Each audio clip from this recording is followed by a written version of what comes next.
जिन किरदारों ने नवाज शरीफ पर जुल्म किया सब उन्हें जानते हैं, लेकिन नवाज शरीफ इंतकाम लेने नहीं, मुल्क को खुशहाल करने वापस आ रहे हैं।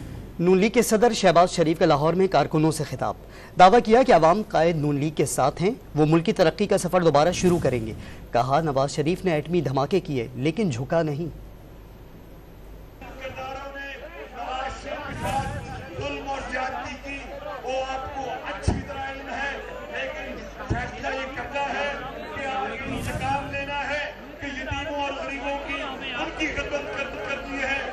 नवाज शरीफ वापस आ रहा है,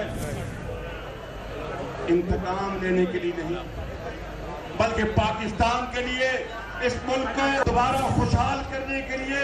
अल्लाह ताला ने चाहा तो पाकिस्तान वापस आ रहा है और ये तरक्की का सफर जो उसने 2018 में छोड़ा था, 2018 थाम नहीं हुई